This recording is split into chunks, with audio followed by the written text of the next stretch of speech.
Ever wonder why bringing back the woolly mammoth could be our best weapon against climate change?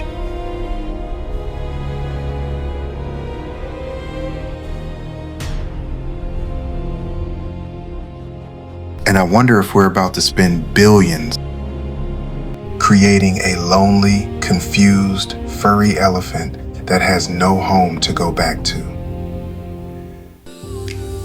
Ever wonder why we're bringing back the woolly mammoth?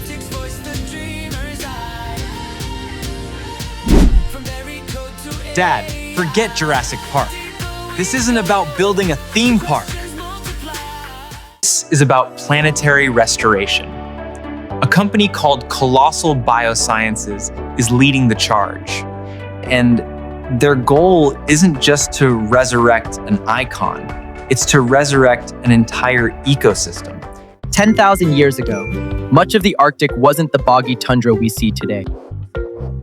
It was a vast, cold grassland called the Mammoth Steppe.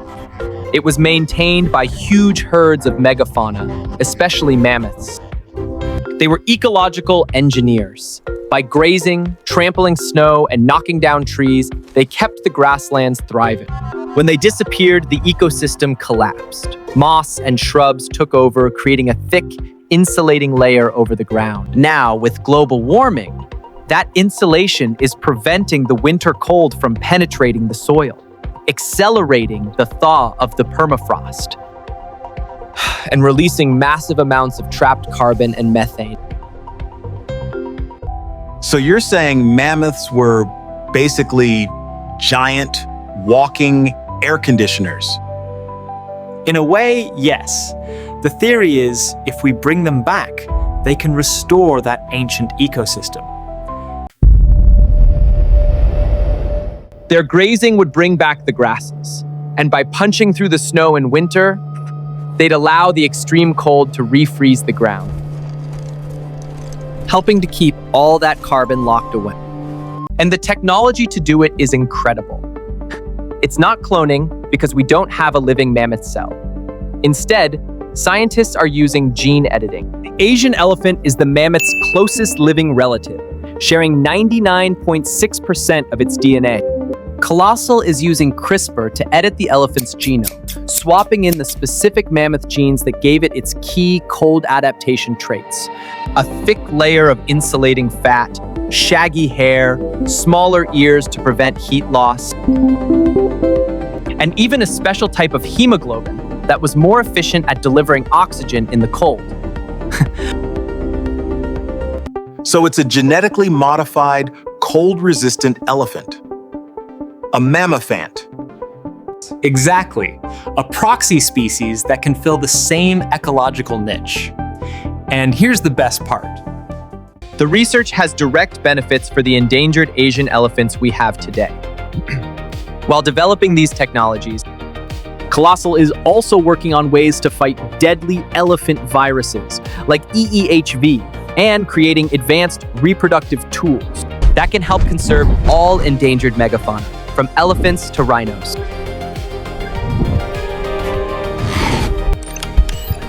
Plan is to create an embryo in the lab and gestate, either in a surrogate elephant mother or, eventually, in a specially designed artificial womb.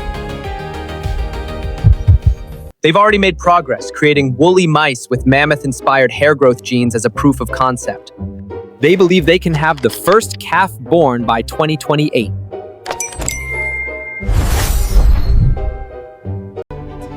This is a moonshot, but it's a moonshot with a purpose. It's using our most advanced technology to undo a past mistake and build a more resilient future. It's a chance to turn the story of extinction from a tragedy into one of hope and renewal. Hope is a wonderful thing, Alex. But hope is not a strategy. And this plan is a breathtakingly expensive, ethically complicated gamble. Let's start with the most obvious question: resource allocation. For decades, the rallying cry of conservation has been extinction is forever, to create urgency. This project undermines that message. It's projected to cost billions of dollars. Is it ethically right to spend that much money resurrecting one extinct species?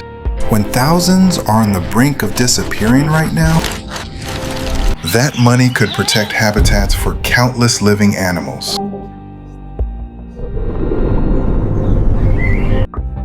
We have to ask, are we bringing back the mammoth only to let the elephant, its closest relative, go extinct? Then there's animal welfare. This process will involve a huge number of failed embryos. It will require using endangered Asian elephants as egg donors and surrogates, subjecting them to invasive procedures for a 22-month pregnancy. And what about the calf itself?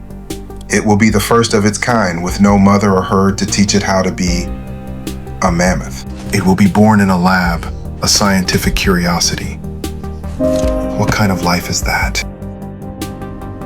Is it fair to create a sentient being just to serve our ecological experiment? And that leads to the biggest unknown, ecological risk. The world has changed in 10,000 years. The climate, the plants, the pathogens, it's all different. You can't just drop a Pleistocene megafauna into a 21st century ecosystem and expect it to work perfectly. At best, it might struggle to survive. At worst, it could become an invasive species, disrupting the delicate balance of the modern Arctic in ways we cannot possibly predict. Your climate argument is the whole justification for this project, but it's a massive assumption. It relies on a chain of ecological effects that are incredibly complex. This isn't just science, it feels like hubris. It's us, once again, thinking we can engineer nature to fix a problem that we created in the first place. I hear you. The risk of unintended consequences is real. But the risk of doing nothing about the melting permafrost is also real, and it's catastrophic. Sometimes you have to take a big swing. Or you could take that same money and invest it in proven climate solutions, renewable energy, carbon capture. Why choose the most speculative, biologically risky option imaginable? Because maybe the mammoth isn't the only goal. Maybe it's the catalyst. Think about the technology we're developing along the way. The breakthroughs we need to make this happen: advanced gene editing, creating induced pluripotent stem cells, developing artificial wombs. These aren't just for mammoths. These are the tools that could save species that are alive today. We could use them to increase the genetic diversity of bottlenecked populations, fight off diseases, and help species that can no longer reproduce on their own. The mammoth is the Moonshot project that drives the innovation, but the technology itself could revolutionize conservation across the board. So you're saying the journey is as important as the destination. If the project is framed honestly as a high-risk venture to develop next-generation conservation tools with the mammoth as a proof of concept, then that's a much more compelling argument. It's not just about bringing back one animal. It's about creating a genetic toolkit for saving hundreds. Exactly. And it's also about learning.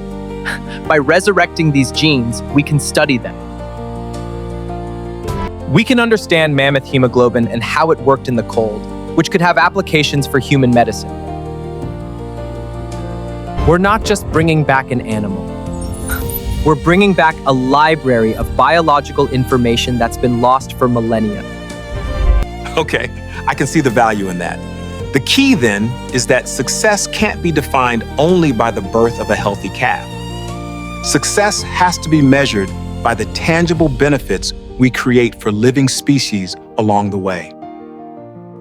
It's a high-risk, high-reward investment, in the future of biodiversity. As long as we don't forget our ethical duty to the biodiversity of the present. The vision is audacious, to see herds of mammoths thunder across the tundra once again, restoring an ancient world to help heal our modern one. The reality is a profound ethical tightrope. It forces us to weigh our power to reshape the planet against our duty to protect the life that's already here. Perhaps the question isn't whether we should bring back the mammoth. It's whether we can use the quest to bring it back, to learn how to better protect the incredible life that's still with us. By aiming for the past, we might just invent the tools we need to save the future. Earth goes from the ancient past. Future's built to run too fast. Digital dreams and cosmic signs, reading in between the lines. Innovation calls the